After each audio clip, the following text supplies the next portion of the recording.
안철수 대표를 필두로 한 국민의당 지도부가 바른정당과의 통합 분위기를 고조시키고 있습니다. 양당은 통합 마중물로 불리는 정책연대 협의체를 통해 각종 정책과 법안에 대한 공감대를 형성하기도 했습니다. 하지만 국민의당 호남계 중진 의원과 초선 의원들은 통합 추진 중단을 촉구하고 있어 갈등의 골만 점점 깊어지고 있는 상황입니다. 오늘 이슈인에선 부장검사에서 20대 국회의원으로 변신, 지난해 박근혜 최순실 게이트 청문회에서 큰 존재감을 발휘한 국민의당 이용주 의원과 함께 전국 상황에 대한 속 깊은 이야기 나눠봅니다. 12월 1일 금요일 가장 뜨거운 이슈를 가장 발빠르게 다루는 장윤선의 이슈파이터 시작하겠습니다. 첫 번째 순서에서는 특별한 분을 모셨습니다. 이용주 국민의당 의원님 모시고 말씀 나눠보도록 하겠습니다. 어서 오십시오. 예, 안녕하십니까. 네, 국민의당 의원님이 처음 나오신 것 같아요. 그렇습니까? 예. 앞으로 뭐 저를 비롯한 다른 의원님도 자주 나오도록 하겠습니다. 국민의당에 이슈가 많이 생길 것 같습니다. 예. 이미 많은 것 같습니다. 오늘 국민의당 얘기를 좀 세게, 솔직하게 그렇게 하겠습니다. 해보도록 하겠습니다.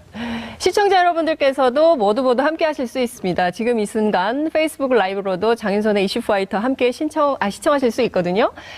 주변에 많이 알리셔서 함께 해 주실 수 있으면 좋겠습니다. 본격적으로 인터뷰를 시작하겠습니다. 제가 의원님을 처음 인상적으로 본 게 바로 그 국정조사 때입니다. 그러니까 뭐냐면 박근혜 최순실 게이트 때 조윤선 전 문화부 장관을 향해서 그렇죠. 호통치던 바로 그 모습을 많은 국민들께서 기억을 하실 텐데요.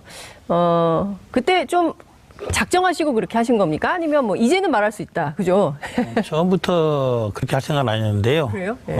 한 번, 두 번, 세 번 정도 물어보니까 네. 계속 그렇게 아니라고 답을 할 것 같더라고요. 네.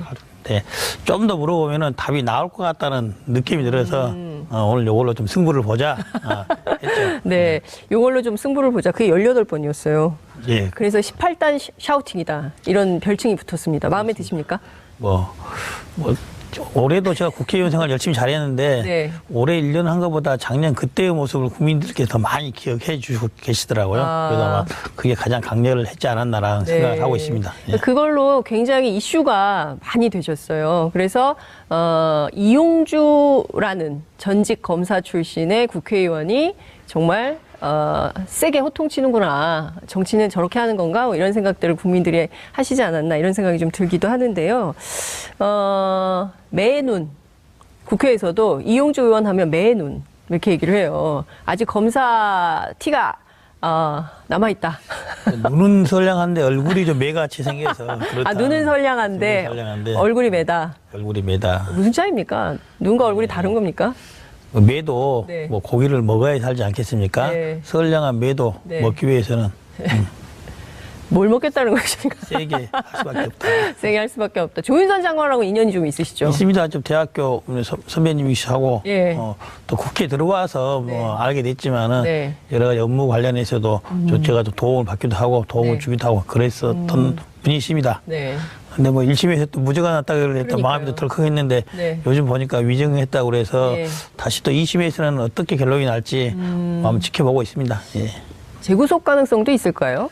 뭐 전혀 배제할 수는 없지 않을까라는 생각을 합니다. 근데 하지만은 이제 국정원의 특활비를 받은 부분이 액수로는 네. 뭐 구속할 정도의 액수의 금액은 아닌데 그 성격상 예. 또 그 부분을 또 조윤선 장관이 와서 뭐 인정을 할지 어떨지에 대해서 수사의 협조 여부라든지 그런 거에 따라서 네. 구속 여부는 결정될 것이다 봅니다.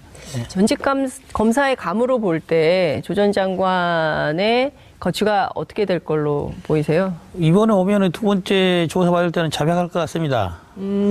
자백하면은 구속 안 하겠죠. 네. 부인하면은 구속 다시 영장 청구할 수 있습니다. 한 번 가면 들어가기 싫다고 그러더라고요. 그렇죠. 처음은 못 모르고 하는 거고요. 네. 두 번째는 아마도 예. 정말로 가기 싫을 겁니다. 그러면 조윤선 전 장관 자백 가능성 높다. 있다. 예, 봅니다. 있다? 높다가 아니라 있다? 있다. 몇 퍼센트 정도 보십니까? 70%는 하지 않을까요? 70%? 굉장히 높다고 보시는 건데요, 그렇습니다. 70%면?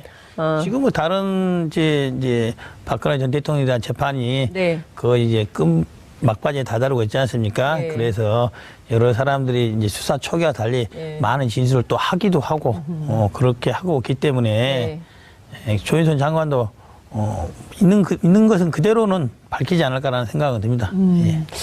그 최순실 국정농단 사태 때 우리 국민들이 가장 분개했던 것이 정치권의 끔찍한 수준의 부패 수준이었어요. 그러니까 최근에도 계속 이제 적폐 청산 얘기가 나오면서 오늘 아침에도 보니까 원세훈 전 국정원장의 부인께서 국정원이 소유한 건물 맨 꼭대기층을 마치 이제 자신의 무슨 사적 모임을 위한 공간으로 최고급 호화판으로 이제 인테리어 공사까지 했었다 이런 보도가 또 나오는데요.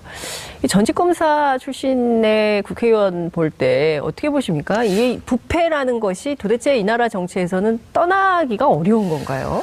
그렇죠. 이제 뭐 제가 그런 데를 가보지 않아서 모르겠으나 예. 인테리어 어떻게 하면 10억이 될지는 이제 상상이 안 가긴 그러니까요. 합니다. 어떻게 하면 10억이 되는 겁니까, 진짜? 그러니까 너무 아파트 커요. 한 채를 지어도 어디 할 정도의 그러니까요. 금액인데 예. 뭐 어쨌든 이제 그거죠.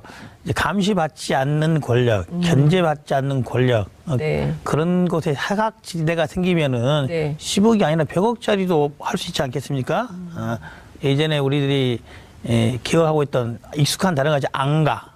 안가. 뭐 거기가 안가라는 거 아니에요? 그렇죠. 그죠? 대통령이 안가, 뭐 국무총리라든지 국정원에서는 필요한, 물론 안가가 필요할 수 있는 용도는 있을 것입니다. 네. 뭐 전혀 필요 없다고는 보지 않아요. 하지만 그 용도에 맞는 정도의 숫자가 있는지, 또 거기에 들어가는 예산이 네. 납득할 수준인 것인지, 또 그런 용도를 쓰겠다고 해서 네. 돈이 외부로 유용되는 건 아닌지, 그런 것들에 대한 견제 감시가 있어야 되는데, 네. 청와대 예산의 사용이라든지, 네. 국정원의 예산의 사용에 대해서 사실상 무방비 상태였죠. 네. 그래서 그런 사각지대를 없애는 게 부패, 권력기관의 부패를 잡는 기름길이고 예방하는 길이다라고 생각을 합니다. 네. 말씀 나온 길에 제가 자유한국당 얘기도 조금 여쭙고 넘어갈게요.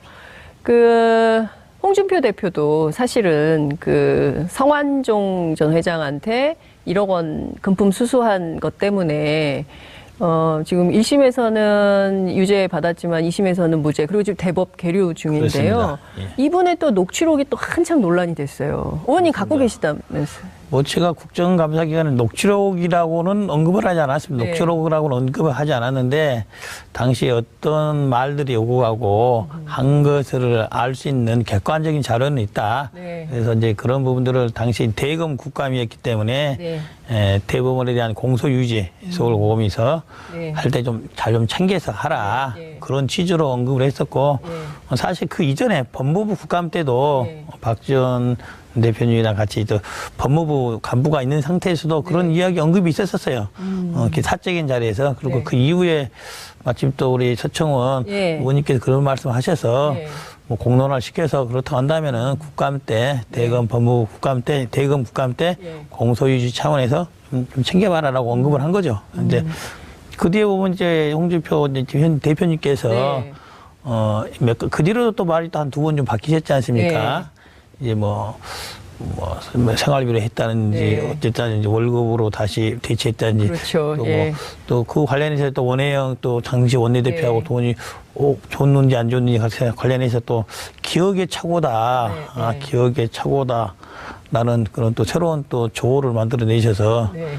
이제 홍준표 대표님께서 착오를 하신 것인지 아니면 다른 분들이 착오를 하신 것인지 네. 아니면 서청원 대표가 착오를 하는 것인지 네. 누군가는 뭐 착오를 하고 있으니까 네. 이런 말이 나오지 않겠습니까? 근데 뭐 현재 재판이 진행 중이기 때문에 네. 더 이상 언급하는 건 뭐 적절치 않아 보여서 이 정도 말씀드리겠습니다. 조윤선 전 장관은 70% 정도 자백할 가능성이 많다. 이제 이런 말씀 주셨는데요. 조사 예, 과정이니까. 예. 홍준표 대표의 경우는 몇 퍼센트 진실이 있다고 보세요? 계속 말 바뀌게 하는데. 저는 뭐 거의 없지 않나? 거의 없지 않나? 자백 가능성 제로다. 예. 매의 눈이었어요. 자백 거의 없지 가능성 않나? 제로다라고 봅니다. 자백 가능성 제로다. 대법에서는 어떻게 될까요? 본인이 굉장히 무죄를 강조하고 있어요. 근데 대법원에서 판단하시겠죠. 네. 이제 1심 수사 때 당시 그런 1심에 있었던 내용, 2심에 있었던 내용 또 2심에서 일부 또 증인들이 뭐 꼭 1심의 증언을 번복한 것까지 아니지만은 다른 증언을 해서 1심의 증언들이 좀 흐려진 것만은 사실이에요. 네. 이제 그런 걸 감안해서 2심 판결이 났지만은 네. 그 외에 또 다른 사정들이 생겼기 때문에 네. 그런 증거 가치를 판단하는 데 있어서 대법원에서 또 좀 판단해보지 않겠습니까? 그렇게 생각합니다. 네. 근데 당시에 막 그런 얘기가 있을 때 이용주라는 사람 자체는 신뢰할 만한 인물이 아니다라고 막 공격을 퍼부었어요. 근데 그 국회의원이고 또 정치하는 분이긴 하지만 또 그렇게 인격적으로 일종의 모욕을 좀 당하면 어떠세요? 그 말씀하신 분이 홍준표 대표님이 말씀하셨기 때문에 네. 그 정도는 뭐 듣고 넘어가야 되지 않나. 다른 분이 말씀하셨으면 사람들이 네. 아 정말로 뭐가 있지 않나라는 생각하겠지만은 네. 홍준표 대표님이 말씀하셨고 네. 또 얼마 전에 또 기억이 차고 이렇게 네. 언급도 했기 때문에 사람들이 뭐그 정도로 이해하지 않을까 싶어서 그냥 대응을 하고 있지는 않습니다. 그렇군요. 예. 그러니까 국민들이 이용주 의원을 더 신뢰한다. 좀 그렇다고 봅니다. 홍준표 대표보다 이용주 의원을 더 신뢰한다. 그래서 그냥 넘어가고 있다. 이제 이런 그렇습니다. 말씀 좀 주신 예. 걸로. 그 전직 검사 선배 아닙니까? 아 그렇죠. 까마득한 선배입니다. 예. 그렇군요. 어찌됐든 이제 정치권 안에서 많은 국민들이 원하는 것은 진짜 정의로운 대한민국을 위해서 우리가 작년에 그렇게 촛불을 많이 들었던 거 아니겠습니까? 근데 이 부패 문제가 계속 터지고 그러면 이게 믿고 맡기기가 어려워요. 그래서 정당 혁신, 정치 혁신 이런 게 여전히 중요한 과제가 아닌가 이런 생각이 좀 드는데요. 당 얘기를 좀 해볼게요. 국민의당. 왜 약간 한숨 쉬는 그렇습니다. 왜 한숨 쉬십니까? 한숨이 나십니까? 그 요즘에 뭐 제 심정을 뭐 노래로 하자면은 네. 노래하시는 겁니까? 예전에 아. 그 이남기라는 가수가 울고 싶어라라는 네. 노래가 있었지 않습니까? 맞아요. 요즘 저희 당내 상황을 보면은 기억 말씀 나온 길에 노래 한번 하시고 넘어가실까요? 울고 싶어라 이런 노래죠. 시청자들이 예. 아마 지금 박수 치고 계실 거예요. 그래서 이거 뭐 사실 다른 당의 일이면은 네. 다른 사람 탓할 수도 있고 할 수 있는데 이번 저희 당내에 있는 여러 가지 분란에 모든 주요 출연자들이 저희 당 사람들 아니겠습니까? 저희 네. 의원들, 저희 대표. 네. 그래서 남 탓할 수도 없는 상황이고, 저희 당이 좀 빨리 자리를 잡고 바로 섰으면 싶습니다. 네. 예. 지난번에 끝장 토론 하셨어요. 그때 굉장히 있었습니다. 분위기가 험악했다고 얘기가 나왔습니다. 의원님 그때 주요 어떤 말씀 좀 하셨나요? 뭐 험악했다는 거는 적절한 표현은 아니고요. 네. 각자 입장들은 이제 그런 자리를 처음 만들었기 때문에 모든 의원이 한 두세 분 빼놓고는 전부 다 자기 의견을 다 말씀하셨어요. 그리고 시간이 부족할 정도에서 한 번 더 시간을 연장할 정도로까지 갖고도 네. 모든 분들이 적극적 의견을 개선했고 하셨고 이미 그 이후에 언론에 이제 알려진 것처럼 네. 많으신 이제 의원들이 바른정당과의 당대당 통합은 좀 이르다, 네. 적절치 않다라는 의견들을 많이 내셨고 네. 또 어떤 분들은 현재 상태에서는 현재 지금 정책인들이 하고 있지 않느냐. 네. 그 선을 넘어서서 네. 내년에 있는 6월 지방선거에 임하기 위해서 선거연대가 필요한지 여부에 대해서는 네. 정책인들 진행해 가면서 네. 염두에 두고 진행해 볼 수는 있으나 당대당 통합, 당을 합치는 그런 것은 각 당의 지지자들, 당의 정체성, 출발점 이런 것을 비춰보면 적절치 않다라는 게 또 상당히 많은 의견이 있고 그 반대 쪽도 의견도 많이 있었습니다. 이런 내용들이죠. 저희들이 이제 9월 달에 새로운 대선 패배 이후에 새로운 대표를 빼고 당을 새롭게 추스려 갖고 네. 당시 이제 안철수 대표가 이제 공약에서 이제 선거 때 대표가 돼서 2달 안에 지지율 빨리 올리겠다. 네. 그렇지 않으면 당에 위험하다. 이런 말을 했었습니다. 지지율이 올랐습니까? 오르지 않고 있습니다. 뭐 떨어지는 뭐 제 입으로 말하지 않겠지만 오르지는 않고 있는 건 확실합니다. 지금 제가 알기로는 정당 지지율 최하위를 기록하고 있습니다. 그런 것 같지는 않고요. 어쨌든 그래서 이제 바른 쪽에서는 이제 당에 새로운 활기를 넣기 위해서 당의 좀 어려움을 극복해 가기 위해서는 당의 예외위원회 확정이 필요한 거 아닌가. 저희들이 사실상 작년에 총선을 치르기 전에 어떻게 보면 급조한 당, 시간을 창당하는데 좀 시간이 좀 쫓기고 선거를 준비하는데 시간이 쫓겨서 선거를 치르면서 전국적인 조직을 갖춰서 선거를 치르지는 못했던 그런 것들이 지금까지 영향이 있는 거죠. 그래서 당의 외연을 확장해야 되는 것이 급선무다. 그런 것 중에 유효한 방법으로 현재 논의되고 있는 바른정당과의 통합 문제가 되고 있는 거죠. 이런 논의도 이제 작년 대선 탄핵 과정에서 그 당시 새누리당이 자유한국당과 바른정당과 나눠지는 그런 계기가 있었기 때문에 이런 논의가 가능한 거지. 만약에 그대로 새누리당 하나가 있었다 한다면은 네. 현재 시점에서 국민의당이 설령 지지율이 떨어지고 예언 확장을 해야 될 필요성이 있다 하더라도 새누리당과 합당하는 그런 선택을 하지 않지 않겠습니까? 그래서 이제 그러한 것들을 어느 정도 요인으로 평가할 것인지 그리고 바른정당과의 합당이 현실적으로 가능한지에 대한 그리고 가능하기 위해서는 어떤 것들을 저희들이 양보를 해야 되고 또 바른정당으로부터 양보를 받아야 되는지 그러한 여러 가지 이야기들이 그날 끝장 토론 때 많이 오갔습니다. 그렇군요. 하나하나 좀 여쭤볼게요. 그러니까 그 길게 말씀을 해주셨기 때문에 제가 잘게 분절해서 좀 하나하나 여쭙도록 하겠습니다. 지난 그 최순실 국정농단 게이트 당시에 국민의당은 정의당 그리고 이제 더불어민주당과 함께 정책연대를 했습니다.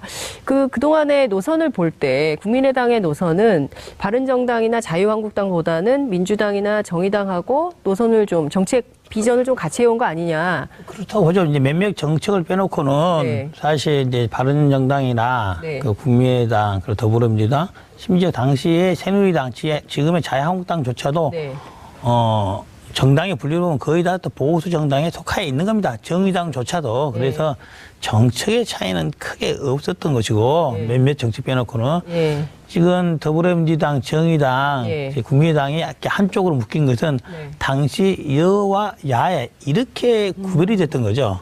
여와 야에 그렇게 구별이 됐던 것이고 지금은 이제 어떻게 보면 여당은 더불어민주당이 돼 있는 것이고 정의당이나 국민의당은 야당 작년도 야당 올해도 야당 아닙니까? 그렇죠. 그렇지만은 작년에 같은 팀으로 함께 있었던 한 팀플레이를 했었죠. 당시에 있었던 지금은 이제 다르긴 다른데 요즘 들어보면 뭐 준여당이라는 말을 듣는 정의당 또 여당의 이중대라고 말을 뭐 가끔씩 비난을 듣는 국민의당 이게 결국은 준여당, 여당 이중대라는 말은 결국 여당을 도와준다 이런 뉘앙스가 들어가는 거죠. 야당이면서도 야당이면서 그것은 작년에 있었던 여야의 구별을 아직도 떼어놓지 못하고 있는 것이다.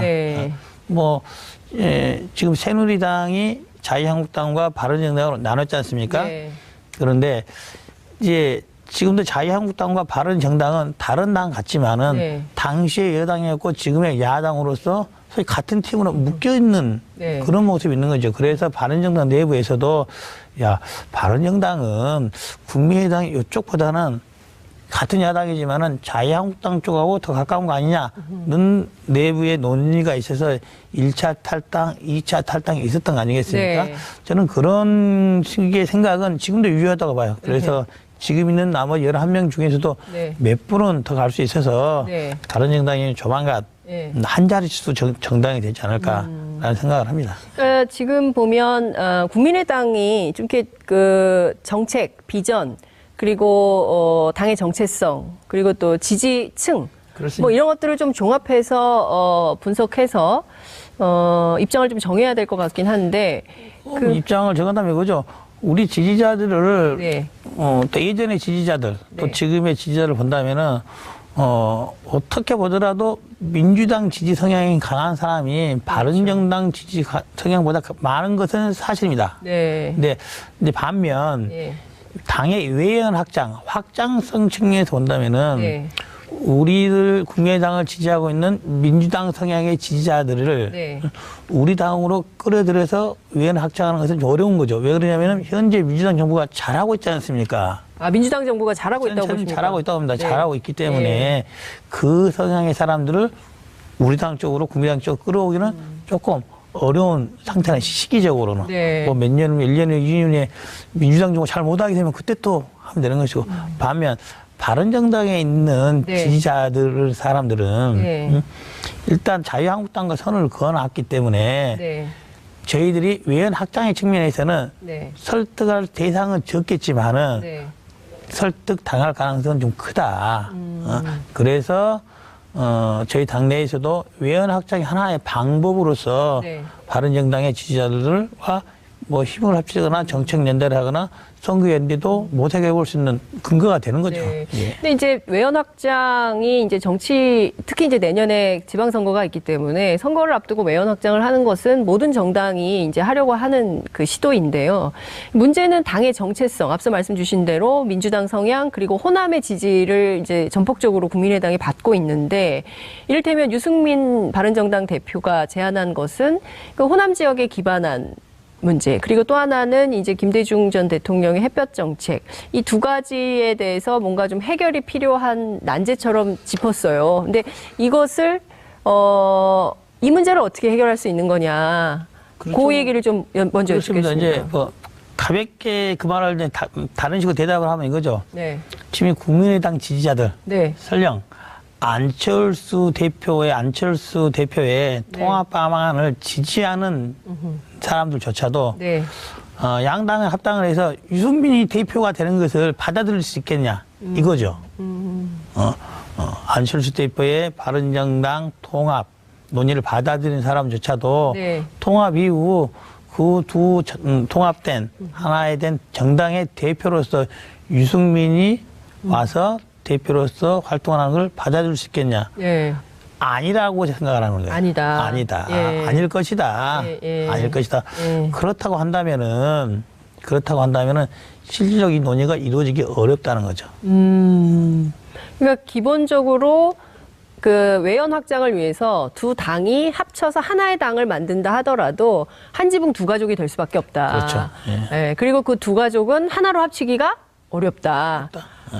그러면 굳이 통합이나 이런 걸 할 필요가 있겠습니까? 그래서 이제 당내 여러 의원들께서 반대하는 측면은 그 점에 있는 거예요. 네. 설령 인위적으로 뭐 형식적으로 어떻게 통합이 된다고 하더라도 오래 갈 수 없는 통합일 것이다. 네. 그리고 물론 아직 저희들이 당세가 미약한 네. 지역들이 있죠. TK라든지 PK 강원도로 일부 있는 게 사실입니다. 네. 거기에 대해서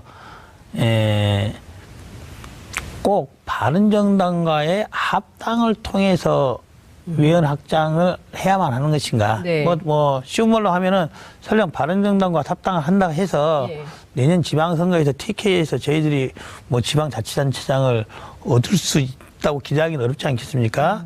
굉장히 현실적이세요. 백보양보해서 네.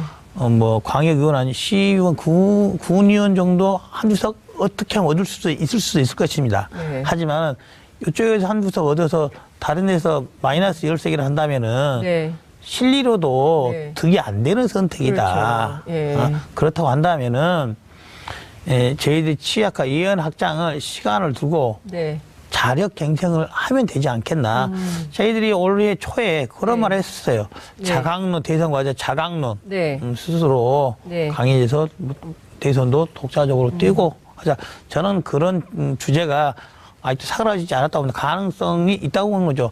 저희들이 국민의당 자강론. 그렇죠. 네. 지금 저희들이 창당을 해서 온 지가 지금 2년이 됐습니까? 3년이 됐습니까? 아직까지는 이제 돌을 지났지만은 네. 걸음마 정당인 거죠. 걸음마 네. 정당. 그렇다고 한다면은 지금의 수준에 맞게 해야 되는 것이 전국 모두가 다 동일한 지지, 동일한 강도의 지지, 동일한 조직이 있을 것을 기대해서는 안 된다. 아하. 그렇다고 한다면은 외연 확장을 필요하지만은 그게 바른 정당과의 합당을 통한 것은 최선의 수는 아니다.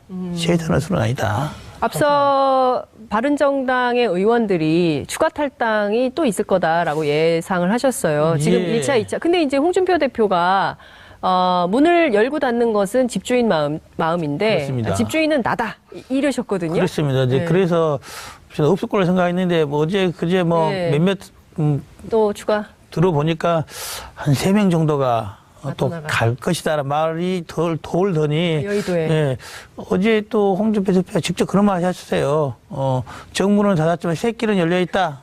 새길은 열려 있다라고 네. 하셔서 새길. 네. 새길이라고 보니까 3명을 두고 새길 3명이 온다고 해서 새길이라는 말이 나온 거 아닌가. 3명이 추가 탈당한다. 예. 누가 그런 말을 하더라고. 3명이 곧 한다는 말이 있었는데 네. 새끼리라는 말이 나와서 홍준표 대표 입에서 직접 네. 그래서 그런 논의가 있긴 있는 모양이구나라고 짐작만 할 뿐입니다. 그렇군요. 4명이 가면 넷길을 건너서 갑니까? 신의 길을 그랬는지 하겠죠.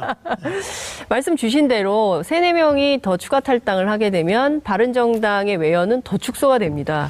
그런데 안철수 대표 얘기를 좀 해보려고 그래요. 왜 국민의당과 바른정당을 당대당 통합 형태로 추진하려고 했을까요? 아마 이제 제 생각은 네. 안 대표의 생각은 뭐 다 담을 수는 없지만은 그거 네. 같아요. 바른정당에 보면 좋은 정치인들이 있죠. 국민들로부터 신뢰받고 있는 여러 가지 의원들도 네, 네. 또 뭐 구체적으로 거명하지 않겠지만 있지 않습니까? 네. 그런 사람들 개별적으로 입당 받으면 어떻겠냐라는 주장도 있을 수 있습니다. 네. 근데 안 대표 생각은 이런 것 같아요. 각각 몇 명의 정치만 받아서는 그것이 외연 확정으로 되지는 않는다. 원든 원치 않든 바른정당이 지금 여러 지역의 지역위원회라니 당 조직을 만들어져 있지 않습니까? 네. 그래서 그것을 흡수하기 위해서는 네. 소위 예연 확장에 실질적 효과를 얻기 위해서는 바른정당의 정당, 조직, 사람을 흡수해야 되는. 네. 근데 그런 개별적인 입당이라든지 개별적인 몇몇 의원이 영입만으로는 네. 그것을 갖고 올 수는 없는 네. 그런 현실적인 어려움이 있기 때문에 유엔 확장의 차원에서 본다면은 네. 법적인 당대당 통합을 하는 것이 맞겠죠. 현실성을 떠나서는. 자, 근데 의원님 말씀 주신 대로 외연 확장이 이제 정치권에서는 이게 좀 정치 공학적으로는 생각이 되지만 이제 앞서 말씀 주신 대로 민주당 정부가 굉장히 잘하고 있고 문재인 정부가 국민들 아직까지는 이란 단서를 다셨습니다. 역시 야당 나오십니다. 어찌됐든 지금 국민들로부터 큰 박수를 받고 있습니다. 70%가 넘는 지지를 받고 있고요. 잘하고 있는 상황인데 이를테면 민주당하고의 통합 뭐 이런 거를 국민의당에서도 생각해 볼 수 있는 거 아닌가요? 어차피 노선이나 뭐 지향이나 이런 것도 비슷한데 네, 오히려 바른정당 몇 명하고 같이 당대당 통합을 해서 외연 확장하는 것보다는 오히려 민주당으로 더 큰 통합을 이루는 것이 국민의당 의원님들한테 더 도움이 되는 것은 아니냐. 이런 생각도 가능한 거 아닌가요? 지금까지 이제 여야 간에 합당을 했던 것은 네. 하나의 전례가 하나 있었습니다. 3당 합당. 3당 합당. YS 91년도 3당 합당. 민자당. 네. 여당과 야당을 합당했던 네. 유일한 경우죠. 그리고 뭐 합당은 아니지만 D-Day 변화 이건 합당은 아니죠. 근데 그것은 야당과 야당의 예. 뭐 선거연대 정도 뭐 예. 그 정도로 보고 정부의 구성대 그 정도로 보는 거죠. 예. 근데 만약에 지금에 있어서 민주당과 네. 국민의당이 합당한다면 어떤 롤로 봐야 되는 것이 그게 여야 간의 3당 합당 모델로 가는 것인지 어떤 것이 대한 그 명확한 성격 규정이 좀 애매한 부분이 있습니다. 네. 또 하나는 국민의당은 태생적으로 민주당에 있다가 나온 사람들부터 구성이 돼 있었어요. 민주당 탈당파. 뭐 분당이 탈당이 모르겠으나 네. 새로운 가치를 가지고 네. 민주당에 있어서는 실현될 수 없는 새로운 가치를 주장을 하면서 나왔습니다. 네. 나왔는데 그 실험 기간이 불과 얼마 지나지 않았잖아요. 설령 실험 차원이라 하더라도 네. 충분히 더 실험해볼 여지는 있다. 내년 지방선거든지 하다못해 다음 국회의원 선거까지는 예. 국민의 지지를 보는 게 맞지 않나라는 게 제 개인적인 생각입니다. 예. 만약에 그때도 네. 국민들께서 야 우리나라 같은 나라에 무슨 3당 4당 체제 여야 간에 양강 체제로 가는 게 맞아라고 한다면은 국민의 뜻을 따라야겠죠. 네. 근데 아직은 이제 저희 국민의당을 지지하든 지지 않든 간에 많은 상당수 국민들이 여야 강야 네. 이게 양강 체제보다는 3당 4당 체제의 필요성에 대해서는 네. 공감을 많이 하셔요. 그게 국민의당이 그 역할을 할 수 있을지 또 다른 정당이 생겨서 역할을 할 수 있을지에 대해서는 네. 아직까지 유보적이지만은 어쨌든 3당 4당 다당 체제로 가는 게 좀 더 나아 보인다라고 생각하시는 건 분명한 것 같아요. 네. 그 근거가 만약에 작년에 네. 탄핵 국면에 있어서 네. 다당제 우리 3당 4당 이 체제가 아니었으면 탄핵이 통과됐을까? 설령 여대 야소가 아니라 요소 야대라 하더라도 네. 민주당이 단일 야당으로서 과반수를 넘고 있는 상태라고 한다면은 입법이라든지 이런 데서는 뭐 큰 힘을 발휘했겠지만 탄핵 3분의 1을 얻을 수 있는 탄핵에는 네. 도달하지 못했을 것이다라는 게 제 개인적인 생각입니다. 네. 그런 것은 그런 일들은 앞으로도 일어날 수 있는 거죠. 네. 앞으로도. 그래서 국민의당이 그 당시로서 자임했던 예. 3당, 4당, 다당제 하에서의 역량, 그게 꼭 국민의당이 앞으로 2당이 될 수도 1당이 될 수도 있지만은 네. 그때에도 3당, 4당 체크가 필요한 거죠. 저는 지난 총선 때 국민들께서 주셨던 이제 정치에 보냈던 핵심 메시지가 바로 다당제라고 생각을 합니다. 그러니까 다양한 경쟁이 필요하다. 그리고 정치를 조금 더 국민의 눈높이에서 활성화시켜서 국민의 이익을 관철시키는 그런 정치를 좀 해달라라는 건데요. 이를테면 국민의당이 민주당에서 나와서 새롭게 정당을 시작하면서 생각한 새로운 가치, 민주당과 차별화되는 새로운 가치라면 뭘까요? 제 아까 모두에도 말했다시피 네. 민주당과 국민의당이 정책적인 면에서 몇 가지 걸 빼놓고는 네. 차별성을 찾기는 어렵다고 봅니다. 그리고 또 꼭 모든 정당이 네. 정책적으로 확연히 차별이 생겨서야지만이 정당으로 존재할 수 있다고는 생각하지 않아요. 어떤 것은 정책을 기반으로 한 정당도 있을 수 있고 네. 어떤 정당은 지역을 기반으로 한 정당도 있을 수 있다고 봅니다. 뭐 유럽의 여러 가지 사례도 네, 그렇죠. 있다시피 네. 그것을 배척할 필요는 없는 거죠. 네. 꼭 정체성, 유사성이 있다 하더라도 어떠한 정책을 누가 더 잘 실현해내느냐, 네. 누가 국민에게 더 어필할 수 있느냐, 이것만으로도 정당은 따로 존재할 수 있는 것이고 네. 할 수도 있다고 봅니다. 그렇군요. 예, 자, 그럼 지금 상황에서 오늘 12월 1일인데요. 그렇습니다. 이제 연말이 다가오고 있습니다. 정상대로라면 아마 지금쯤 대선 분위기가 후끈 달아올 상황이었을 그러네요. 텐데, 예. 그죠? 근데 이제 선거가 다 끝나고, 예산 전국이 좀 되고 있는 이런 상황인데요. 어떻습니까? 국민들이 굉장히 궁금해하는 대목이 이런 거예요. 과연, 국민의당의 운명은 어떻게 될 것인가? 지금 바른정당과 합치고 깨지느냐? 아니면 그냥 이대로 가느냐? 아니면 어떻게 되느냐? 이게 잠깐 또 수면 아래로 가라앉은 상황이거든요. 수면 아래로 가라앉아 앉아있지는 않고요. 네. 수면 아래에서 열심히 지금 발을 움직이고 있습니다. 아, 우리 100점입니까? 열심히 움직이고 있는데요. 네. 제 개인적인 생각은 저는 국민의당이 당 자체가 없어질 상황은 없을 거라고 봅니다. 당 자체는 그대로 남아있을 것이다 네. 하는 것이고 바른정당과의 합당 이 문제는 시간이 해결이 되겠죠. 뭐 오늘 또 일부 언론을 보면은 안철수 대표 측에서 12월 말에 전체 당원들의 의사를 물어서 결정하겠다는 그런 보도도 있었는데 또 잠시 후 얼마 후에는 또 그건 아니다라는 또 보도도 네. 나오고 있어서 뭐 말만 설왕설래 하고 있는 거죠. 그럼 뭐야? 이제 또 이렇게 되는 거죠. 이제 그래 되면은 뭐 어쨌든 연말에는 그 문제는 저는 매듭이 지어질 거라고 봅니다. 네. 매듭이 지어질 걸로 보고 앞으로 한 1, 2주일 이내에는 네. 바른정당이 두 자릿수 정당에서 한 자릿수 정당으로 내려갈지 말지도 결정이 될 거라고 봅니다. 네. 결정이 될 거라고 보면은 네. 한 자릿수 정당에 있어 남았게 된 이제 바른정당 의원들 중에서 네. 또 몇 명이 또 나갈 수는 또 있다고 봅니다. 그런 상태에서 네. 그런 상태에서 당대당 통합을 하는 게 맞는 것인지 좀 그런 상태의 바른정당이 우리가 필요로 하는 외연 확장의 예. 대상이 될 수가 있는지에 예. 대한 데서 논의를 한번 다시 하게 되었죠. 그 시점에서. 만약에 저는 뭐 개인적으로는 당대당 통합을 찬성하지 않지만은 네. 지난달로 돌아가서 바른정당 20명이 있었을 때 내지는 1차 탈당이 있었기 전에 40명이 있었을 때로 본다고 한다면은 네. 뭐 여러 가지 논란이 있을 수 있으나 네. 당의 외연 확장 차원에서 당대당 통합한다 하면 저는 찬성했을 것 같아요.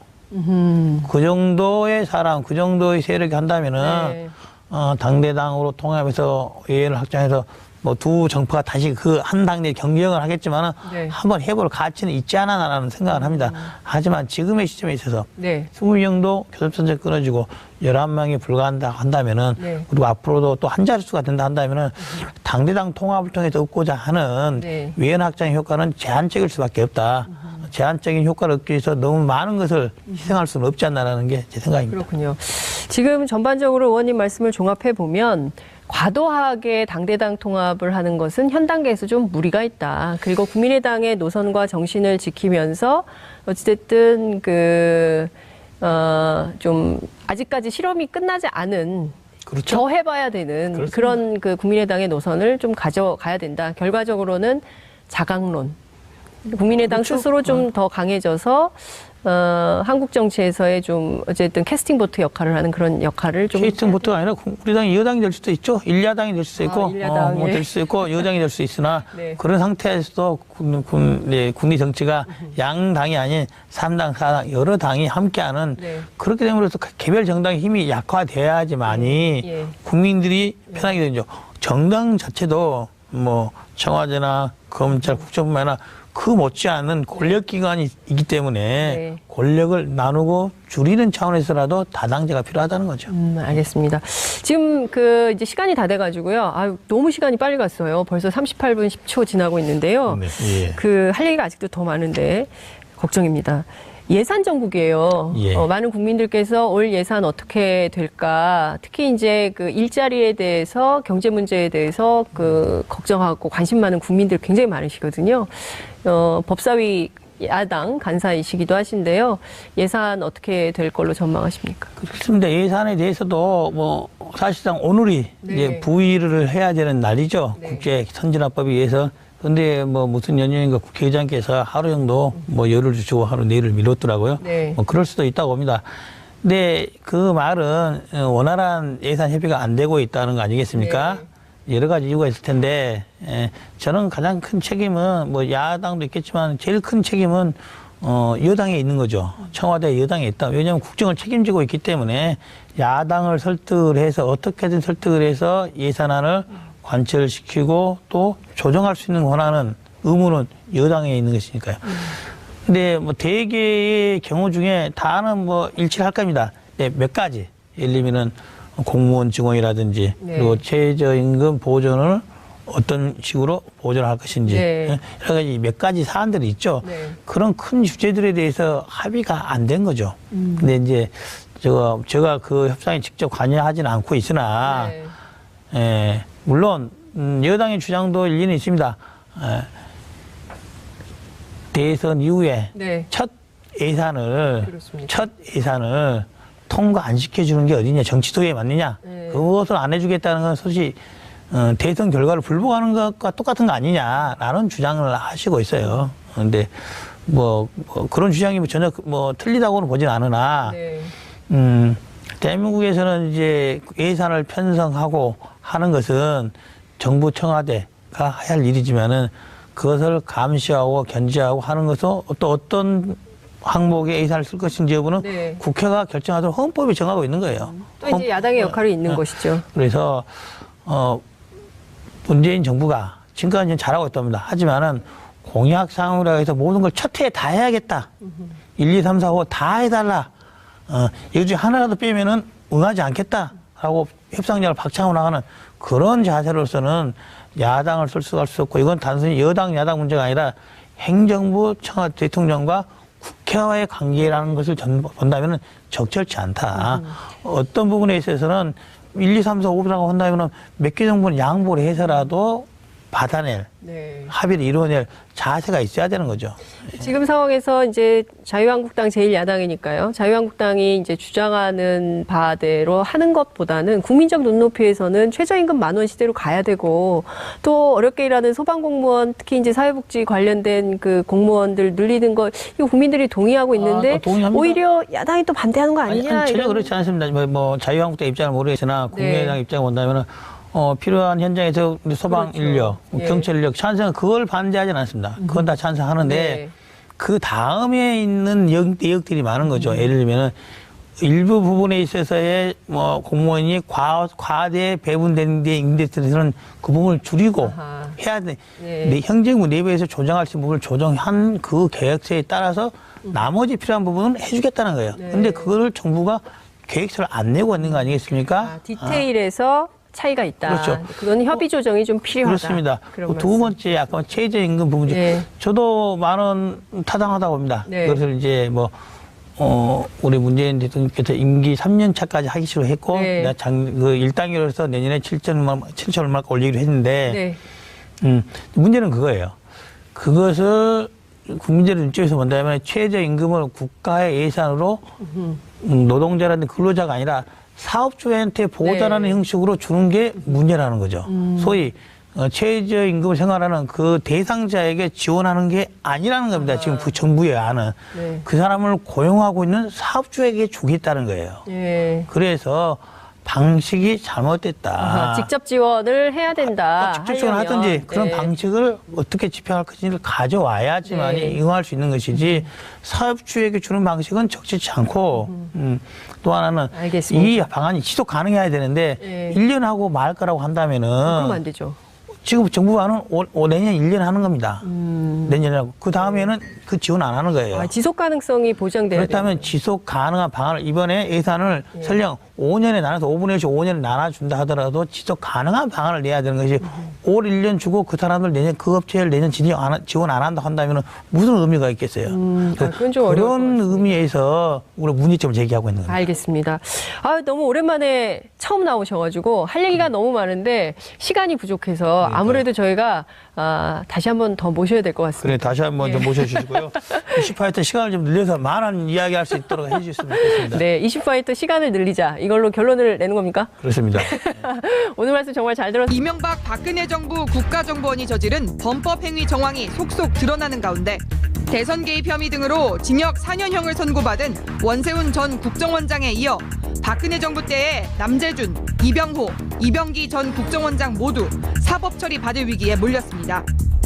이들의 발목을 잡은 것은 국정원 특수활동비입니다.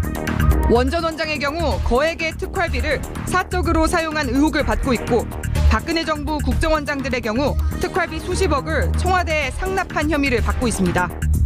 이런 적폐청산 수사에 대해 더불어민주당과 국민의당, 정의당 등은 철저한 수사를 촉구한 반면 자유한국당은 정치 보복으로 규정, 김대중 노무현 정부 특활비도 조사하자며 강하게 반발하고 나섰습니다. 적폐청산 작업을 놓고 벌어진 정치권의 갑론을박 속 국정원은 땅에 떨어진 국민의 신뢰를 되찾기 위해 자체 개혁안을 발표했습니다. 국가정보원 명칭을 대외안보정보원으로 바꾸고 대공수사권 등을 타기관으로 이관 폐지하겠다는 것이 핵심입니다. 대공수사로 인권침해 직권남용 여지를 원천적으로 차단하겠다는 의미인데 이에 대해 자유한국당은 좌파에 의한 국정원 해체 선언이라며 강하게 비난하고 있는 상황입니다. 막강한 정보력과 권한을 누리며 고인물로 전락한 국정원. 그 개혁 방안에 대한 찬반 토론을 지금부터 나눠봅니다.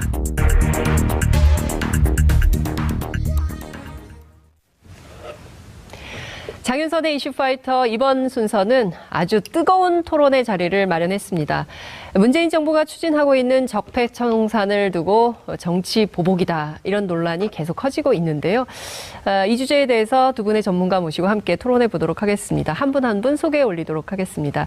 박원석 전 정의당 의원 나오셨습니다. 어서 오십시오. 안녕하세요. 네, 안녕하세요. 자, 김용남 전 자유한국당 의원님 나오셨습니다. 어서 오십시오. 네, 안녕하세요. 네. 두 분 원래 같이 의정 활동하셨죠? 네, 그렇습니다. 19대 때 같이 했었죠. 19대 때 같이 하셨죠. 20대는 같이 쉬시는 겁니까? 같이 떨어져서. 두 분 같이 떨어지신 거죠? 두 분 다 수원이잖아요. 예, 출발 어떻게, 수원했었습니다. 모시다 보니까 두 분 같은 지역에 두 분을 모시게 됐네요. 21대는 같이 들어가는 걸로. 어떻게? 오늘 그렇게 확정하는 걸로 하죠. 오늘 확정하는 걸로 할까요? 그래 주시면 고맙겠습니다. 네, 자, 본격적으로 토론을 시작하도록 하겠습니다. 적폐청산과 관련해서 계속 이 논란이 끊이지가 않는 것 같습니다. 이게 정치보복이다라는 그 자유한국당 주장 계속 나오고 있고요. 그리고 또 이제 민주당이나 정의당에서는 이거 지금 안 하면 또 언제 기회가 없다. 이제 이런 말씀을 좀 하시고 계시는데요. 무엇보다 지금 전직 국정원장 세 분이 다 지금 구속. 물론 이제 일부 풀려난 분도 계시지만 어떻게 보십니까, 박원석 의원님? 지금까지 이어진 적폐청산 작업을 평가하신다면 좀 어떻게 평가하시겠습니까? 사실 현 정부로서는 이제 불가피한 과정을 좀 진행을 하고 있다고 봅니다. 대통령 선거 전에 문재인 당시의 후보가 특히 이제 촛불혁명으로 대선이 치러졌지 않습니까? 그 과정에서 가장 크게 내걸었던 공약.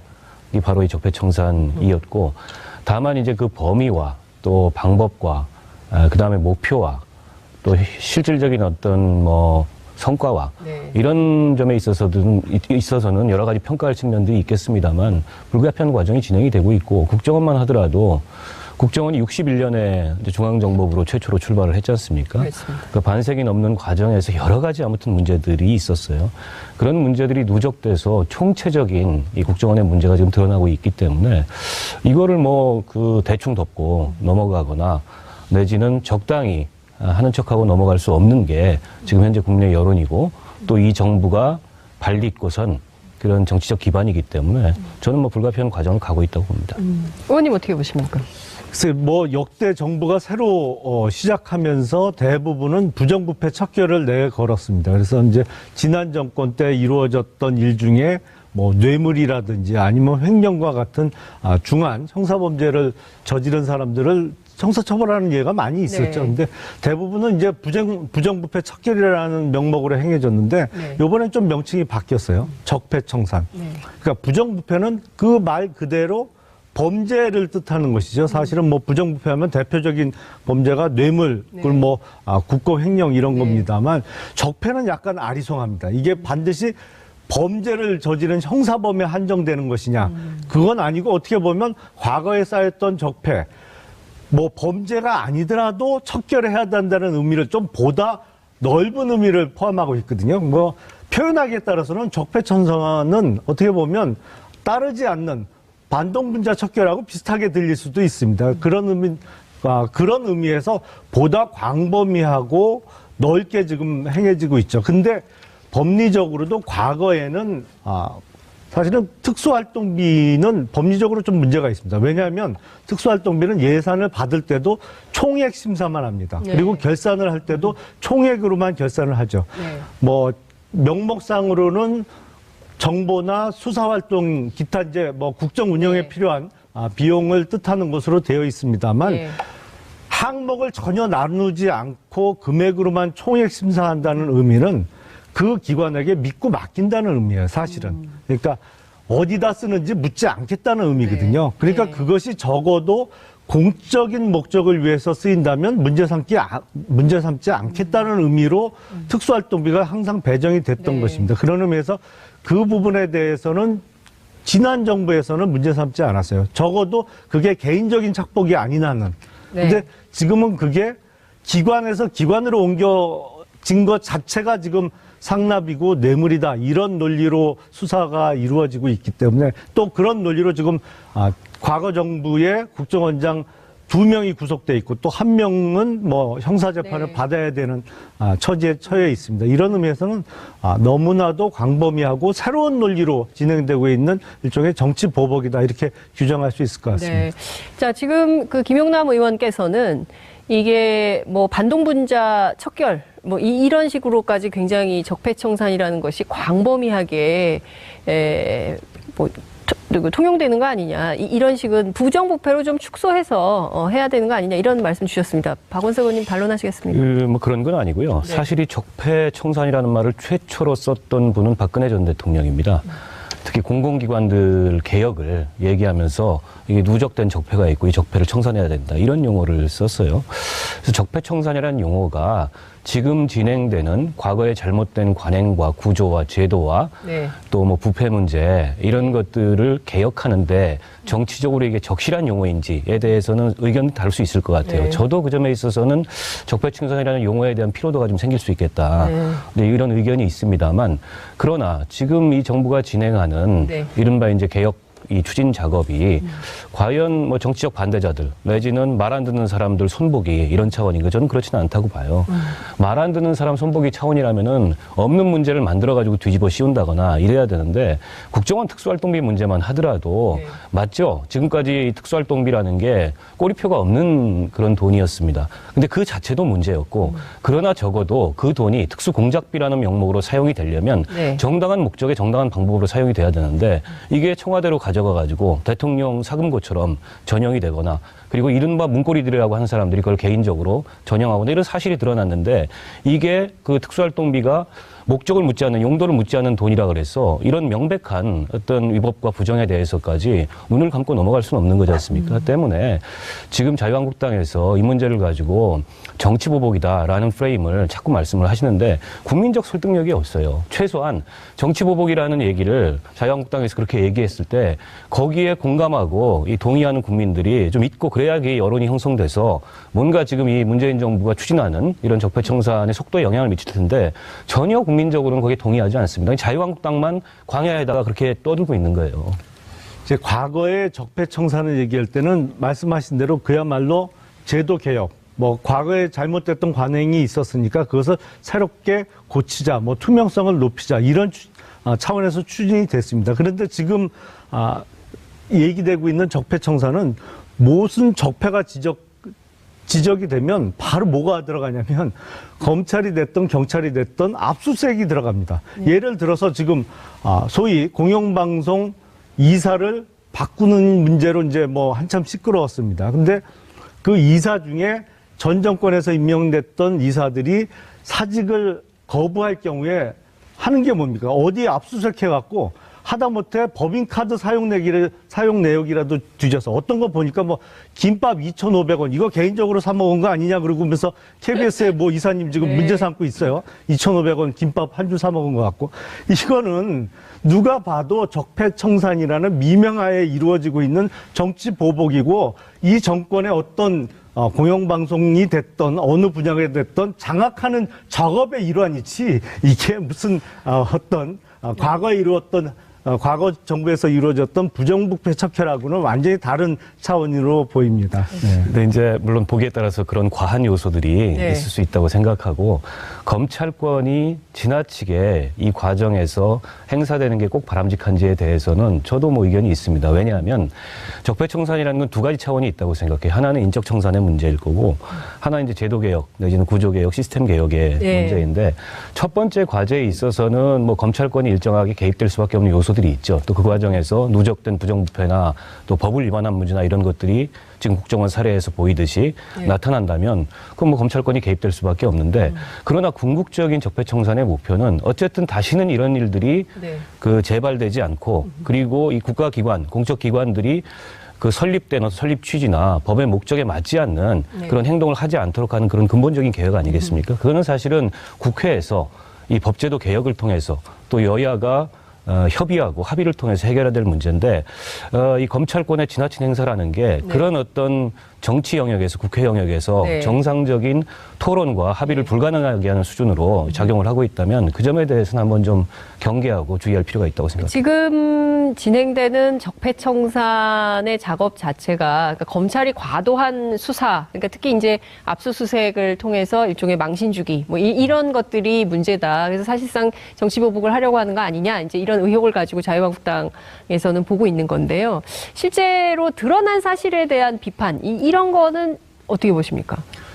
그래서 드러난 사실이 지금 사실은 왜곡돼 있는 보도가 상당히 많이 있습니다. 왜곡 보도가 많다. 예, 사실은 뭐 지금 국정원 특활비 관련해서 박근혜 정부 때의 특활비는 국정원에서 청와대로 옮겨진 것 자체가 상납이고 그거 자체로 사용 용도와 상관없이 뇌물이라는 논리 아닙니까? 그 논리로 지금 검찰에서 전 국정원장들을 구속을 했죠. 그리고 이제 급기야 엊그저께인가요? 이제는 이제 이명박 정부 시절에 국정원 특활비 문제를 수사하기 시작했습니다. 이제 그게 소위 원세훈 원장이 뭐 미국 스탠퍼드 대학에 200만 불을 보낸 게 퇴임 이후에 뭐 미국 가서 살려고 미리 거기다 보내놓은 거 아니냐 이런 취지로 지금 보도가 다 이루어지고 있는데 사실관계를 좀 말씀을 드리면 국정원 산하에 국가안보전략연구소라는 산하 기관이 있습니다.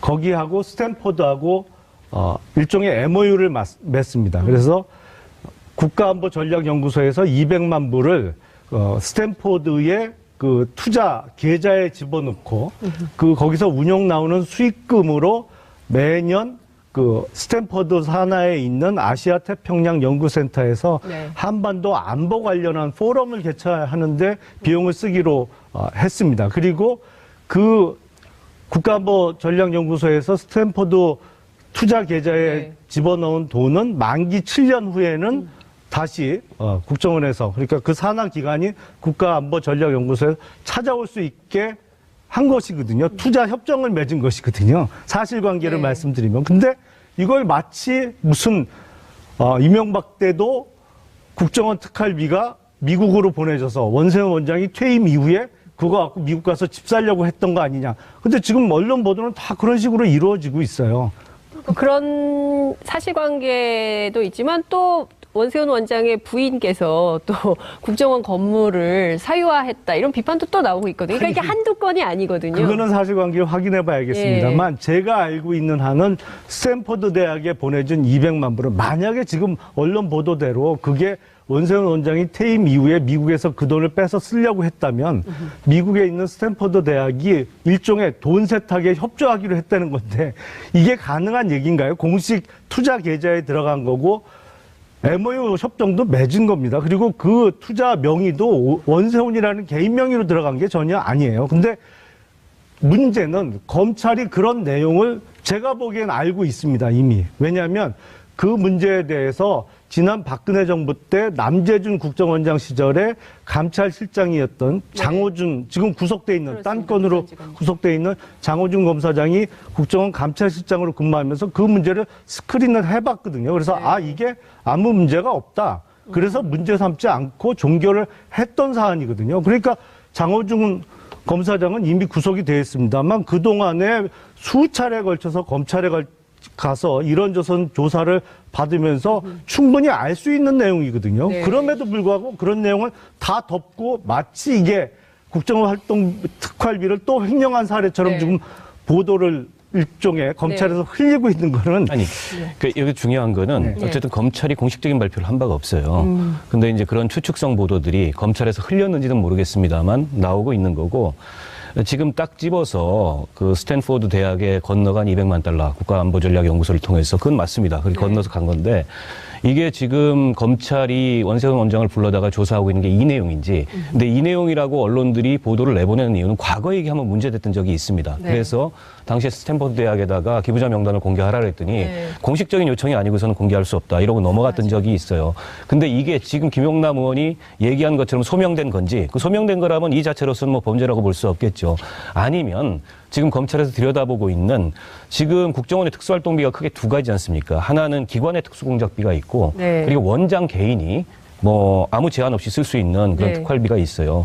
둘 중에 어느 부분에서 어느 정도의 이 특활비 전용 내지는 불법적인 사용 문제를 들여다보고 있는지 아직 확인된 바가 없습니다. 그러나 지금 언론 보도가 지나치게 앞서간다. 그 점은 뭐 저도 그 말씀하신 것처럼 인정할 수 있을 것 같아요. 근데 검찰이 지금 수사해서 만약 그런 정도 사실이 소명된 거라면 그걸 가지고서 뭘 흔들거나 그걸 뒤집어 씌우기나 이건 객관적으로 불가능한 거죠. 그래서 그거는 검찰 수사를 조금 더 봐야 될 것 같습니다. 자, 제가 조금 더 부연 설명을 드리면 사실은 검찰이 그 부분에 대해서 공식적인 보도 자료를 낸 바는 없죠. 하지만 매일 아침 뭐 그게 9시가 됐든 10시가 됐든 3차장 산하에서 기자들하고 이루어지는 티타임에서 다 나오는 얘기 아니겠습니까? 그거를 이제 언론이 보도를 하는 것인데 네. 문제는 그 정도로 소명이 된 사안을 갖고 그저께인가요? 국가안보전략연구소 압수수색을 해서 다 털어갔어요, 검찰에서. 그리고 원세훈 원장이 수감돼 있는 그 서울구치소에 가서 또 수감차 거기 뭐가 있는지는 모르겠습니다만 그것도 또 압수수색을 해갔어요. 이건 누가 봐도 너무 보여주기 한쪽으로 몰아가는 수사지 진실 규명을 위한 수사라고는 보이지 않습니다. 네. 그러니까 지금 진행되는 적폐청산에서 검찰권이 과도하게 행사돼서 오히려 정치적으로 논란을 키우고 있는 것은 아니냐 이런 비판도 가능하다 이런 말씀 주신 걸로 이해하면 될까요? 과도하게 행사된다기보다는 뭐 솔직히 말씀드리면 좀 나쁜 의도를 갖고 행사하는 나쁜 것이 의도. 아닌가라고 생각될 검찰에 정도로 나쁜 의도가 있다. 좀 이해하기 힘든 수사가 벌어지고 있습니다. 예, 지금. 이를테면 나쁜 의도라는 건 어떤 거라고 우리가 이해를? 글쎄요, 뭐 나쁜 의도라면 뭐 네.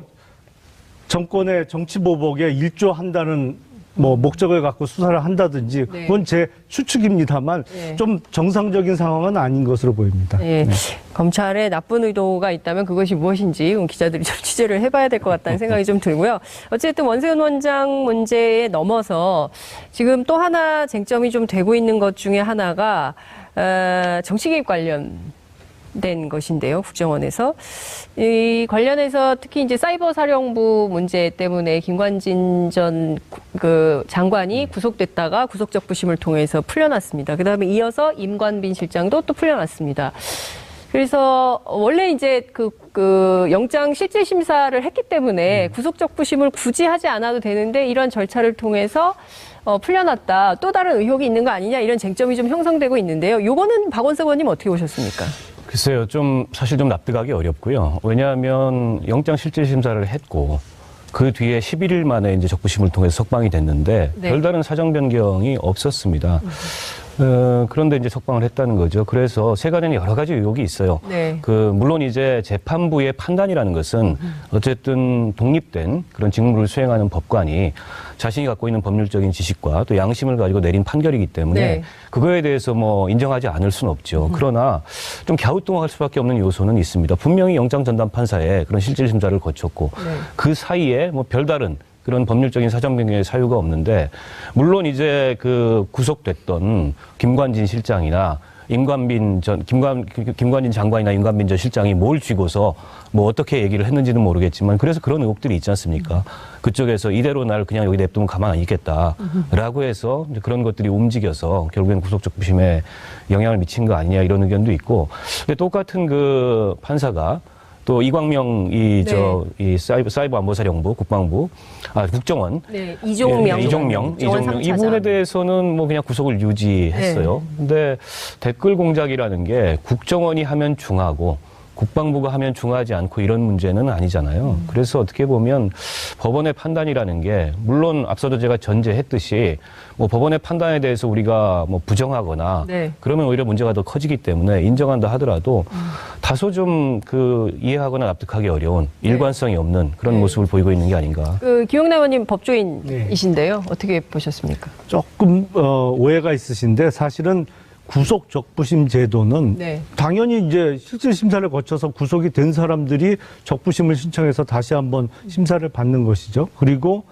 사정 변경하고는 구속 적부심 제도는 아무 상관이 없습니다. 구속 적부심 제도는 그야말로 구속영장의 발부가 과연 적절했느냐 네. 그걸 다시 한번 심사하는 것이거든요. 그래서 보통은 구속 적부심 의 심사는 보다 법관 경력이 오래되고 경력이 많은 사람이 하죠. 지금 중앙지법에 보면 영장 전담 판사가 3명 있습니다만 적부심은 수석부장이 하죠. 네. 그러니까 고등부장급인 경력이 많은 분이 다시 한번 이게 맞았느냐 과연 네. 구속영장에 발부되는 것이 그런 의미에서 어떻게 보면 범죄 소명이 좀 부족하다. 이게 범죄가 안 될 수도 있겠다라는 취지에서 네. 적부심으로 석방을 한 것이거든요. 그 취지를 보면 지금 군사이버사령부의 증언은 전혀 범죄가 아닙니다. 그거는 뭐 범죄일 수가 없죠. 다만 그 과정에서 군사이버사령부에서 달았던 댓글이 과연 국방부 장관의 지시에 의한 것이냐는 것이 가장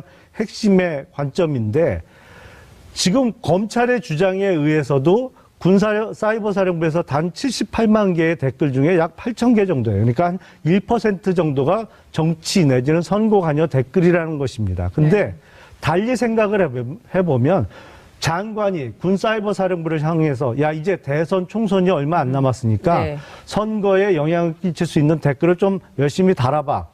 했다면 적어도 그 시기에는 정치와 선거에 관여된 댓글이 집중적으로 달렸어야 되는데 그렇지 않거든요. 그러니까 이게 과연 장관의 지시에 의해서 이루어진 행위냐라는 의문이 들 수밖에 없는 것이죠. 그런 의미에서 적부심에서 석방이 된 것이고 이종명 국정원 전 3차장의 의미에는 사안의 경우에는 조금 틀리죠. 그런데 이제 소위 국정원 외곽팀도 있고 또 국고 횡령 부분도 있습니다. 근데 그것도 법리적으로 제가 보기에는 다퉈야 될 부분이 무지하게 많습니다만 과연 외곽팀에 준 돈 자체가 다 국고 횡령이 될 수 있는 것이냐. 그럼 뭐 국정원 공작비를 쓰지 말란 얘기인데 하여튼 뭐 그거는 앞으로 재판 과정에서 다퉈지겠습니다만 이종면 전 3차장의 경우에는 적부심 단계에서 석방할 만한 사안은 아닌 것 같다. 앞으로 1심 재판에서 다퉈보라는 의미에서 기각이 된 것으로 알고 있습니다. 다 하나만 더 덧붙이자면 그 적부심에서 앞선 그 김관진 장관 등을 석방한 그 신광열파. 네, 신부장판사에 대해서 온갖 유언비어가 지금 난무하고 더욱 안타까운 것은 그런 주도를 그 유언비어를 양산해내는 주도를 집권 여당인 민주당의 중진 의원들이 하고 있다는 게 더욱 개탄스러운데 저는 이 시점에 김명수 대법원장께서 사법부의 독립을 위해서 한 말씀 하셔야 될 시기라고 생각을 합니다. 제가 알고 있기에는 네. 대법원장은 그런 거를 하시는 자리지 네. 정권의 코드 맞추기 위한 자리는 아니거든요. 최근에 이제 뭐 잇따른 영장 기각이나 네. 또 이제 적부심 인용으로 검찰과 법원 사이에 이 사건 말고도 여러 네. 사건에 지금 긴장 수위가 좀 높아져 있어요. 그래서 일각에서는 뭐 검찰은 원래 그랬고 이제 법원도 정치하는 거 아니냐 뭐 이런 얘기까지 나올 정도로 최근에 어쨌든 사회적으로 굉장히 주목을 받는 이런 사건들에서 일반적인 예상과 다르게 이를테면 전병헌 그 전 청와대 정무수석 건 같은 경우에도 대부분의 사람들은 구속 가능성이 높다고 봤는데 그것도 이제 영장이 기각됐어요. 뭐 그런 등등으로 봤을 때 법원에 최근에 보여지는 이런 모습들에 대해서 여러 가지 의아함들이 있는 게 사실이고 그게 이제 뭐 거기에다 더해져서 이런저런 루머들이나 뭐 이런저런 얘기들까지 확산이 되고 있는데 저는 뭐 바람직한 현상은 아니라고 봅니다. 어쨌든 사법부의 판단은 그대로 존중할 필요가 있다고 생각합니다만 한 가지 우리가 조금 이 착오를 일으키면 안 되는 게 영장이 기각되거나 적부심이 인용된 게 죄가 없다는 뜻은 아니거든요. 네. 구속할 만한 그 상당한 사유가 있느냐 없느냐에 대한 판단일 뿐이기 때문에 근데 이제 그게 미치는 정치적 효과는 마치 죄가 없는 사람한테 무거운 죄를 네. 이 국면에서 뒤집어 씌워가지고 그 사람이 상대적으로 결백함을 그걸 통해서 입증받은 것처럼 이렇게 생각하게 되는 착시 효과가 있어요. 그건 아니라는 점을 좀 분명히 말씀드리고 네. 싶어요. 임관빈 실장의 경우에는 이제 뇌물 사건도 있지 않습니까? 3천만 원 뇌물 사건도 있는데 뇌물 받은 사람들까지 풀어주나? 그건 좀 이상한 거 아닌가라는 이제 국민적 의혹이 있다는 것을 좀 말씀을 좀 드리면서 저희가 벌써 3시 9분 46초가 흐르고 있어가지고 벌써 시간이 이렇게 되네. 벌써 훅 가버렸어요. 그래서 저희가 이제 다뤄야 될 이슈는 굉장히 많은데 시간이 없어가지고 좀 콤팩트하게 빨리 진행을 좀 해야 될 것 같습니다. 지금 국정원 개혁안이 또 나왔습니다. 그러니까 2012년 그 대선 당시에 있었던 댓글 때문에도 국정원 개혁안이 나왔지만 또 당시에 이제 유야무야 됐다 이런 당시 야당으로부터 비판이 좀 있었는데요. 이번에 또 개혁안이 나왔는데 이 개혁안에 대해서는 좀 어떻게 보시는지 우선 말씀을 김용남 의원님부터 듣겠습니다. 저는 일종의 문재인 정부의 대못받기라고 생각을 합니다. 그러니까 지금 국정원 개혁안을 보면 제일 대표적인 게 대공수사권 포기잖아요. 근데 대공수사권 포기. 포기죠. 예. 예, 뭐 앞으로 다른 기관에 넘기겠다 그러면서 어느 기관에 넘길지는 발표가 안 된 것이고 네. 그리고 국가보안법상의 고무찬양죄에 대해서는 정보 수집조차 안 하겠다. 뭐 일종의 포기 선언을 한 것인데 네. 저는 뭐 문재인 정부에서 모르겠습니다. 뭐 지난 정권에서 생각했던 간첩 내지는 종북 세력을 그냥 통일운동한 사람들 정도로 생각한다는 것은 뭐 이해를 하겠는데 이게 도와주지는 못할 망정 쪽박은 깨지 말라고 그랬는데 네. 이거를 아예 법을 바꿔갖고 국정원의 대공수사 기능을 아예 없애버리겠다. 이것은 다음 정권이 돼도 정권 바뀌어도 하지 말란 얘기거든요. 그러니까 일종의 대못 바뀌고 방향은 아주 뭐 흔히 하는 얘기입니다만 분명한 사실입니다.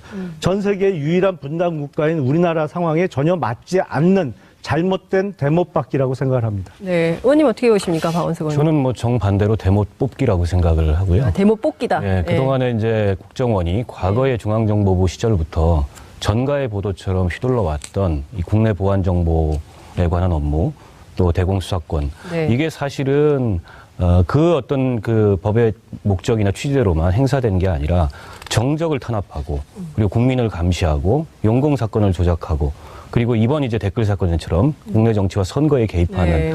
이런 그 동인으로 작용을 해왔던 겁니다. 때문에 이제는 좀 바뀐 시대에 정보기구의 위상과 역할에 맞게 정보기구를 개혁하자. 그리고 대공수사권 그 자체를 없앨 수는 없죠. 그러나 지금 이제 대공수사권을 어디로 보낼 건지 명확히 얘기하고 있지 않다라는 거는 저는 그건 좀 추후에 논의와 협의가 필요할 거라고 보는데 이를테면 네. 경찰에도 대공수사 역량이 있고 검찰에도 있고 군에는 기무사에도 대공수사 역량이 네. 있기 때문에 대공수사 역량을 적절히 분산시켜서 저는 뭐 대공수사권을 줄 수 있다고 생각하고 그렇다고 해서 우리 지금 분단 상황에서 이 국가 안보에 영향을 미칠 수 있는 대북 정보 수집 업무나 이런 거를 국정원이 하지 않는 건 아니에요. 그 기능은 여전히 살아있고 또 테러에 관한 정보 수집 업무도 하도록 되어 있습니다. 고무 찬양이나 이거에 대해서 지금 이제 정보 수집을 안 하게 된 거는 그 자체가 국가보안법에 있는 그 조항들이 끊임없는 위헌 논란에 시달려 왔고 또 제가 앞서서 말씀드렸던 국정원이 멀게는 과거 인혁당 사건부터 가깝게는 서울시 그 공무원 간첩 사건까지 이런 간첩 사건을 조작하는데 주된 그 혐의로 작용을 했던 거기 때문에 더 이상 거기에 대해서는 앞서 말한 그런 정보부 개혁이라는 취지에서 정보 수집 업무를 하지 않기로 한 그런 법안이라고 저는 생각하고 저는 적절하다고 봅니다. 네. 그 실제로 국가보안법 위반 사건을 지난 10년간 통계를 내봤더니 경찰이 72% 그러니까 수사해서 검찰에 송치한 걸로 확인이 좀 됐거든요. 그러니까 사실 국정원이 했던 것은 한 25% 내외밖에 안 된다. 그러니까 지난 10년간의 통계로 확인이 좀 된 건데요. 그 점은 좀 어떻게 보십니까? 건수로 보면 뭐 그렇게 보일 수가 있는데 사건의 질이 틀립니다. 그러니까 경찰에서 인지해서 검찰에 송치한 국가보안법 위반 사건은 뭐 그중에 중요한 사건도 물론 있습니다만 대부분의 경우에 고무찬양죄라든지 좀 이런 수사가 그렇게 장기간의 그 내사가 필요하지 않은 사건들이 대부분이고 국정원에서 직접 그 정보 수집하고 수사해서 검찰에 송치한 사건들은 뭐 1심의 사건이라든지 아니면 왕재산 사건이라든지 아니면 뭐 얼마 전에 있었던 통합진보당의 이석기 의원 사건. 그러니까 사건의 질이 좀 틀리거든요. 그러니까 그 정도로 많은 정보와 노력이 필요하고 장기간의 그 내사가 필요한 사건은 사실은 지금 57년간의 노하우가 쌓여있는 국정원만큼 잘할 수 있는 기관이 없습니다. 사실은 뭐 검찰의 공안 분야도 있습니다만 이게 표준말로 택도 없는 게 맞나요? 턱도 없는 게 맞나요? 하여튼 국정원을 따라갈 수 있는 기관은 없습니다. 그리고 과거에 국정원의 수사에 있어서 뭐 잘못됐던 사례들이 분명히 있는 것을 말씀하셨습니다만 저는 반대로 그러면 엊그저께인가요? 뭐 경찰의 음주단속 과정에서 경찰관이 헐리우드 액션을 펼쳐갖고 뭐 공무집행방해로 8년 만에 무죄 받은 사례가 뭐 보도가 되던데 그러면 그런 사례 때문에 경찰이 음주단속을 포기해야 되나요? 저는 그렇게 말씀드리고 싶습니다. 그건 뭐 비유가 일단 적절치 않고요. 음주단속하고 비교할 수 있는 사건이 아니고 이렇습니다. 앞서 이제 국정원이 비중 있게 수사했던 사건들을 거론했는데 왕재산 사건이나 또 과거 1심의 사건이나 이석기 사건이나 물론 이제 국가안보에 영향을 미치는 그런 조직 사건이었고 사회적으로 큰 그 파장을 일으켰던 사건들인데 이 사건도 여전히 여러 가지 정치적 논란 속에 쌓여 있다는 점을 좀 일단 말씀을 드리고 싶고요. 그리고 국정원이 대공수사권을 내려놓는다 그래서 국가안보와 관련된 이 업무에서 전혀 손을 떼는 게 아닙니다. 여전히 국정원은 앞서 말씀대로 57년간 쌓아왔던 노하우를 가지고서 컨트롤 타워의 기능을 할 가능성이 높아요. 그런데 수사권까지 가져야 되느냐. 수사권은 사실은 다른 기관들이 적절하게 분산시켜서 수행을 하게 되고 저는 뭐 거기까지도 그 논의를 해볼 수 있다고 생각하는데 지금 경찰이 그걸 감당하기에 적절치 않으면은 별도의 어떤 그 기구를 설립하는 것도 하나의 대안이 될 수 있다고 생각합니다. 물론 이제 그 별도의 기구를 설립하기 위해서는 충분한 논의가 필요하겠지만 그런데 꼭 국정원이 수사권을 가져야 된다는 것은 일종의 지금 이 개혁 국면에서의 조직 보존의 논리고 그 조직 보존을 위해서 오래전부터 국정원이 써왔던 내지는 대한민국 이 보수 세력들이 써왔던 그런 공포를 동원하는 논리 이상이 아니다. 저는 그렇게 봅니다. 조직 보전의 논리가 훨씬 더 크다. 그러니까 이제 수사의 전문성을 국정원이 갖고 있긴 하지만 이 지금 사실 이렇게 지금 드러난 것만 보더라도 국정원이 좀 새로 태어나는 해외 정보 파트를 좀 확대하고 이런 방식의 변신이 필요한 거 아니냐라는 주장도 있거든요. 그 점은 좀 어떻게 보세요? 그래서 변신이 필요하다면 그동안 뭐 원래는 이유는 있습니다. 그러니까 국정원의 특수활동비가 5천억이다 이렇게 통상 말씀들을 하시는데 사실은 그 5천억에는 국정원 직원들의 인건비가 포함되어 있는 거거든요. 근데 그거를 세부 항목으로 이렇게 공개를 하다 보면 국정원의 인력이 얼마나 있고 어느 부서가 있는지 다 드러나기 때문에 인건비도 그냥 특수활동비로 묶어서 예산 편성을 하다 보니까 국정원 특수활동비가 뭐 어마어마해 보이는 건 있는데 국정원장이 쓸 수 있는 특수활동비가 꽤 많은 것도 사실입니다. 그래서 그런 부분에 투명성을 높이는 식의 제도 개선을 해야지 지금 국정원이 가장 잘할 수 있고 어느 기관도 그 정도의 역량을 쌓기 위해서는 수십 년간의 그 경험이 필요한 것을 하루아침에 네. 없애겠다는 것은 그건 국정원의 조직 보전의 문제가 아니고 대한민국의 대공수사 역량 내지는 안보 역량의 문제로 바로 직결된다고 생각을 합니다. 대공수사 파트를 줄이면 안보 역량의 위험 신호가 켜질 수 있다. 이렇게 보시는 건가요? 그렇죠. 네. 아니 그걸 없애는 게 아니고요. 네. 그건 어딘가에선가 수행을 해야 되겠죠. 네. 그걸 위한 사회적 합의가 필요하다면 또 국회 내에서 합의가 필요하면 토론을 하면 되는 거고 국정원에 숙련된 노하우가 있는 인원들이 있다면 글로 보내면 됩니다. 그분들이 이제 국정원에서 더 이상 하실 일이 없잖아요. 경찰을 보내든가 검찰을 보내든가 수사관으로 그렇게 하면 될 문제지 꼭 국정원이 과거와 똑같은 형태로 이 정보와 수사 두 가지 권한을 다 갖고서 결국 그 두 가지 권한을 가짐으로 인해서 정권으로서는 끊임없는 유혹이 작용을 하는 겁니다. 네. 그걸 통해서 그 정치적 반대자들을 감시하고 네. 또 정치적 반대자들을 올가매고 그리고 무리한 그런 간첩 사건 같은 거, 연공 사건 같은 거 조작해내고 이게 지금까지 국정원의 최대의 문제였잖아요. 그래서 국정원이 그렇게 할 수 있는 이 권한 자체를 축소하자. 축소하고 그 권한을 다른 데서 수행하게 함으로써 정보 기구들 간에 상호 견제가 작용하도록 해야 되는데 지금은 상호 견제가 작용하지 않습니다. 국가 안보라는 일종의 그 네. 성역을 만들어 놓고 그 성역 내에서 국정원이 모든 걸 다 통제하고 네. 모든 걸 다 독점하도록 되어 있는 구조를 바꾸자는 겁니다. 알겠습니다. 조직 안에서의 정부 안에서의 견제와 균형 이런 것이 좀 필요한 거 아니냐. 그리고 새로운 조직이 좀 필요하다. 이런 말씀 좀 주신 걸로 이해하고요. 이제 시간이 다 됐는데 제가 20초만 드리겠습니다. 김용남 의원님 끝으로 말씀하시고 마무리하겠습니다. 마지막 그 박 의원님 말씀에 대해서 네. 제가 짧게 답변을 드리면 정보하고 수사 기능을 분리하면 네. 효율성이 확실히 떨어지는 게 사실입니다. 미국의 예를 들면 CIA는 알겠습니다. 수사를 안 하죠. 근데 네.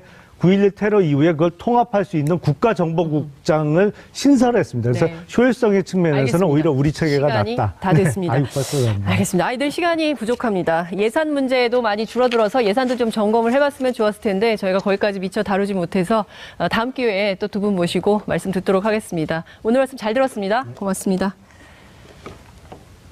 장윤선의 이슈파이터 오늘 준비한 내용은 여기까지입니다. 다음 시간에도 더 날카로운 시선, 더 뜨거운 이슈, 한 걸음 더 들어가는 취재를 통해서 새롭게 여러분께 다가가도록 노력하겠습니다.